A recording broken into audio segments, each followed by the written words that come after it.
Hey guys, welcome back to Chess. Hope you're having a fantastic day and thank you so much for joining me in today's video. This video is going to be all about the EVAN'S Gambit, which begins with e4, e5, knight to f3, knight to c6, bishop to c4, bishop to c5, then you go piano, and here we play the move of b4.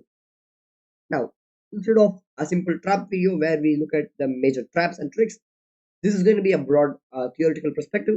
I will be giving you a whole lot of lines and variations for all the best and most natural moves for black. So I hope the video is going to be a bit longer than usual. For that reason, I'll also be going a bit fast. If you have any problem with any variations, you can let me know in the comment section below. And I'll be posting all the moves down in the description along with my playlist of other openings. So let's begin.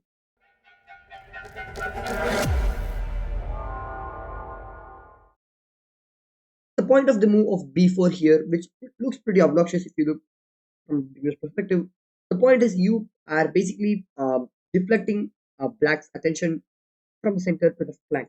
You are giving him a flank pawn to make black take you, hopefully, and that would lose some attention to the center, and you can win some tempo on the pieces. Let me show you how. Here, by far the most common move and the move that you'll face the most is bishop takes on b4. The accepted variation with the bishop. And here, this bishop has come to the b4 square. We have lured the bishop here. Now, we will be using our pawns to win some tempi on the bishop to develop fast. That would begin with the move of c3. And here, black has three choices. Black can go to a5 and remain in the diagonal. Black can go to c5 and black can go to e7. First, we will look at what if black goes on a5. Here, we will play the move of d4. Opening the center, we have this huge pawn here. And here, after he takes on d4, we are going to be castling because we would ideally like to take this pawn. However, there's a pin over here. So we'll first of all castle, and if black is greedy and takes your second pawn, well, this is going to be pretty dangerous for black. Let's see. Let's see how. We'll first of all begin with the move of queen to b3. The point of queen to b3 is basically we are lining up bishop and the queen battery towards the f7 square. And believe it or not, defending this pawn is pretty hard for black. The moves that make sense are queen to f6 and queen to e7. If queen to e7, we play knight takes on c3. Ideally, black should immediately try and take this knight. That would be the best choice for them. If they do so, well, great. We have to take back. We have this threat over here. Knight to f6, trying to castle. We can play bishop to a3, attacking the queen, and after d6, pretty straightforward move of e5 or rook to e1 are possible. And we just try to exploit black's weakness. This queen and king paired up together like this is generally considered to be a bad idea. And just to show you, if black can go wrong immediately, like for example, in this position, black only has one move, and that is knight to e4. Anything else, black just immediately loses on the spot. And after knight to e4, there are some theoretical variations. Queen to b2, queen to c1 are all possible variations that you can play and explore. So we will not be going any more deep because we are 12 moves in and it's unpredictable what black will play. Let's go back to this position. However, after this move, if black does not take our knight and instead plays something like knight to f6, for example, simply trying to castle as fast as possible, which most of your opponent might, here black is in huge trouble after you play the move of knight to d5. We are not going to give black any time to reconciliate. No way. They're down a pawn, so we would like to attack resolutely, just try to push forward and break through. And this move is very good because, well, you're attacking the queen. Moving the queen is stupidity. So after black takes us, we will play the move of e takes. Normally you would think bishop takes, but e takes is opening the e file for the long term, which is good for us. Here, knight to e5 is pretty much the only option. Going back to b8 or d8 is pretty much stupidity. So here we'll play knight takes, and after queen takes, bishop to b2. And just look at this. We have a bishop on b2, this long diagonal control. We have this bishop over here. We can play something like queen to a3 to attack the bishop and also to cover the castling route. Black can't castle anymore. We can bring our rook to the center of the board. We can and just completely overrun black. Something like this rook lift to put pressure on the central line, rook to e1 after this bishop eventually moves. This is all some ideas that you can play, and this is just crushing for white.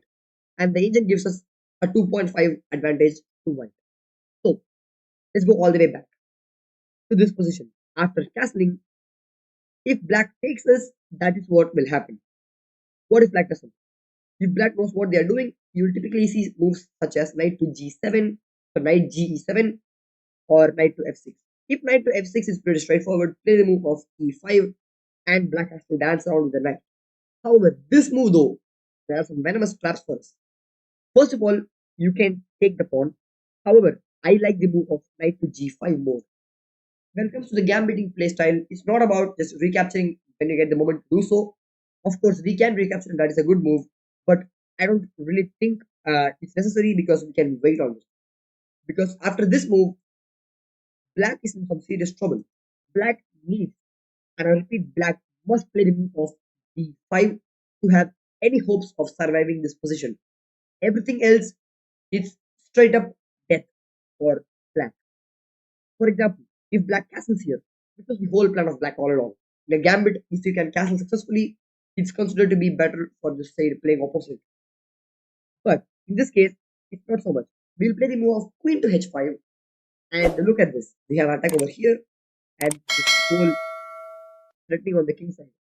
h6 is the only move that holds the game, and after knight takes on f7, rook takes on f7 becomes pretty much forced, and bishop takes on f7, king to h7 or king to f8 can be played. If king to f8, you can simply retreat the bishop and threaten mate here. Not good for black at all. And if king to h7, well, c takes on d4. Now we recapture.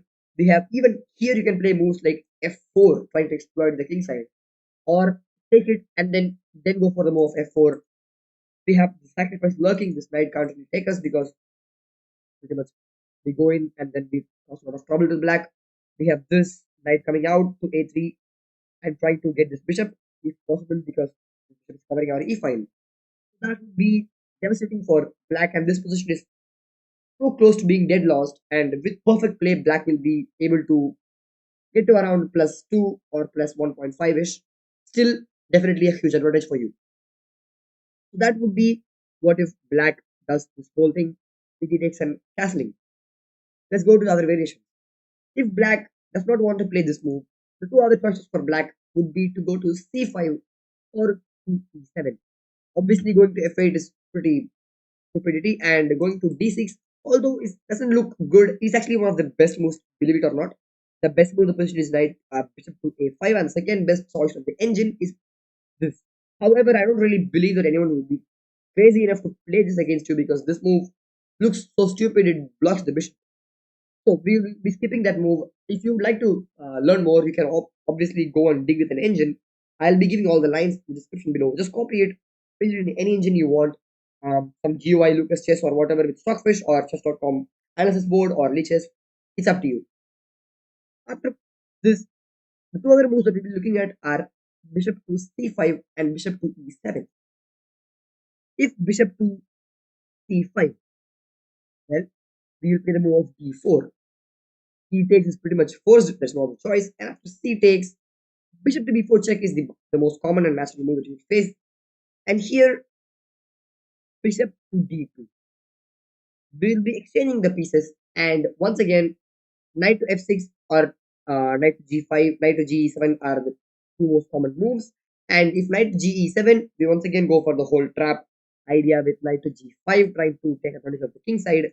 And against knight to f6, simply play e5, and black has to just dance around. Black can play d5 and counter attack us or dance around the board. We'll simply castle. We are up on development. We have this huge open lines to attack with. You can bring the queen here, and this is just going to be a good game for you. And finally, the variation that is the least seen, which is here black playing the move of bishop to e7. Here we'll be playing the move of d4, just like that, typical stuff. For every variation in EVAN'S GAMBIT, almost 9 times out of 10, you will be playing the move of d4 after c3. After e takes, here e takes is pretty much the only choice. Black could try to defend it, but it's not going to be good for them. After e takes, we'll play Queen to b3. We are not going to take back immediately. Queen to b3. Why? Because we are threatening the weak f7 square once again. This is a repeating trend. If black tries to defend the pawn with knight to h6, for example, we simply stop the knight and then we go for this idea, and it's going to be dead loss for black. A move that black might play is knight to a5, forking our pieces. However, here we have a hilarious move, bishop takes on f7. Why? After into f8, we have queen to a4. If black takes this, which is what they have to do, we win this knight, and look at this. Black has absolutely no development, and only this bishop could be considered to be a bit developed. We have a queen out, we have a knight out, we can castle right away. And this point is also a problem for black. If black does not want to take us immediately, well, if black takes, we get a knight out. So we are even more ahead in development. And if black doesn't take, we take it and we have a shit center. So black will have a hard time playing these positions. The best way to play it is with the move c5, trying to exchange the queens immediately. You should not exchange, you'll just come back to a4 and just wait and play, because trading the queens in a gambit, if you ever trade a queen in a gambit style opening, you deserve to be in a prison. That's what I'll say. Okay. So let's go back. Here after d4, if black ever tries to play the move of d6 to defend the pawn, well then they can just shake hands with you and go home, because this is just dead lost after the move of queen to b3. The reason, same, attacking the pawn on f7, knight to h6 does not work, and after knight to a5, we can take, and here black might think of this move, but it loses to a beautiful checkmate after we have a knight sacrifice here. This move is absolutely stunning, and definitely I'm pretty sure you'll be getting a brilliant move for this. So let's just make it brilliant for sake of the memes. So this will happen, and after black accepts this, it's just made in one. So yeah, we just won the game. So that is an idea. And if again, once again, if black does not do this and goes here, well, same stuff, knight to a4, we win the bishop. Black takes us here, and this is the exact same variation we looked at before. So that was for bishop to e7.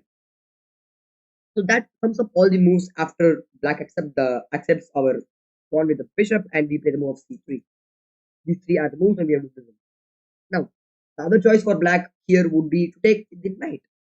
Knight takes on b4, and against this c3 once again, and knight has to go back, and this is the exact same position that we had before. If black takes with the bishop and goes back to c5, or with knight and goes back to c5, it's transposing position. So once again, we have the move of d4 and the whole variation that I showed you. And finally, for those sadistic people who don't accept gambits and decline them simply, even then, the EVANS gambit not just a hope chess. So many gambits are out there where you are basically relying on your opponent accepting your gambit. A few examples would be King's Gambit, for example. Declining with the Falk Bear is going to kill all the fun in most cases. However, this though is not like that. If black declines, which is basically idiotism, if black can only decline by playing the move of bishop to d6, which is pretty passive. Here, simply castle. And just remember, we are attacking as fast as possible. Moves like b5, trying to undermine the defense of the e5 square. Moves like a4, a5, trying to trap the bishop. Bishop on b2, putting pressure like this.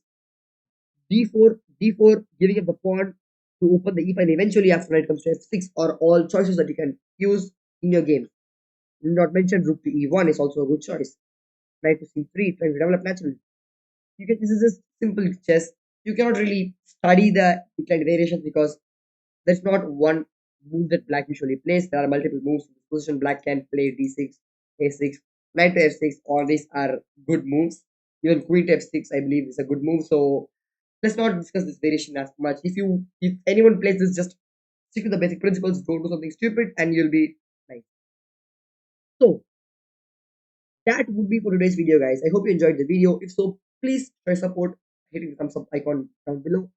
Subscribe to iQchess for more such videos. Turn on the notification to stay up to date. Till the next time, keep living on 64 Spice and beyond. Bye.